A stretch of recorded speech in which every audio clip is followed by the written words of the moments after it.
practically smell the fumes of the auto rickshaw she sat in, the dark smoke it pumped out, as though I were standing right next to her. For a moment, I felt bad. It must be the worst kind of suffering, cognizance of one's own collapse, the penance of watching as things slip away. On the other hand, I knew this was a lie. My mother would never spend so much. A pack of razors, when only one would do the trick? She always did have a penchant for displaying emotion in public. I decided the best way to handle the situation was a compromise of sorts. I told my mother not to be dramatic, but noted down the incident so I could look for any razors and dispose of them at a later date. I've noted down many things about my mother. The hour she falls asleep at night, when her reading glasses slip down the greasy slide of her nose, or the number of Mazarin philos she eats for breakfast. I have been keeping track of these details. I know the skirted responsibilities, and where the surface of story has been buffed smooth. Sometimes when I visit her, she asks me to phone friends who are long dead. My mother was a woman who could memorize recipes she had only read once. She could recall variations of tea made in other people's homes.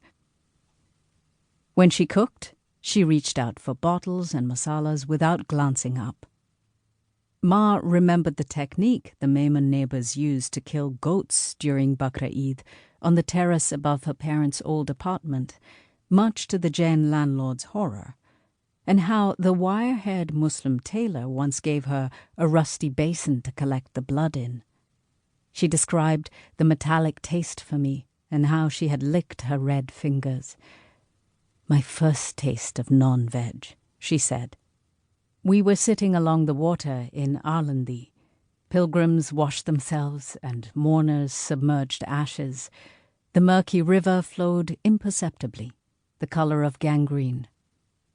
Ma had wanted to get away from the house, from my grandmother, from talk about my father.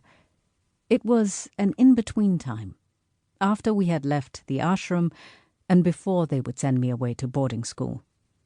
There was a truce between my mother and me for a moment, when I could still believe the worst was behind us.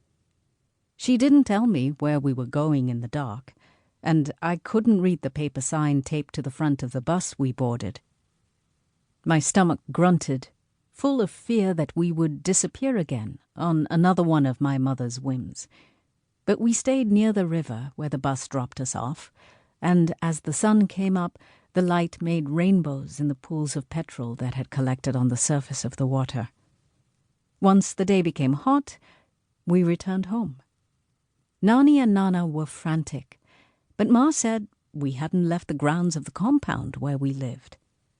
They believed her because they wanted to, though her story was unlikely, since the compound where their building stood was not large enough to get lost in.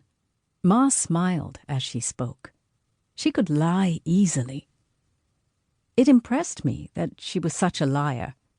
For a time, I wanted to emulate this quality.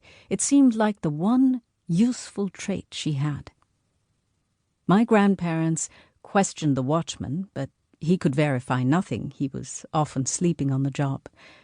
And so we paused in this stalemate, as we so often would again, everyone standing by their falsehoods, certain that their own self-interest would prevail. I repeated my mother's story when I was questioned again later. I had not yet learned what dissent was. I was still docile as a dog. Sometimes I refer to Ma in the past tense, even though she is still alive. This would hurt her if she could remember it long enough. Dilip is her favorite person at the moment. He is an ideal son-in-law.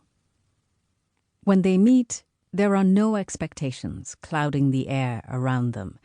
He doesn't remember her as she was. He accepts her as she is, and is happy to reintroduce himself if she forgets his name. I wish I could be that way, but the mother I remember appears and vanishes in front of me, a battery-operated doll whose mechanism is failing. The doll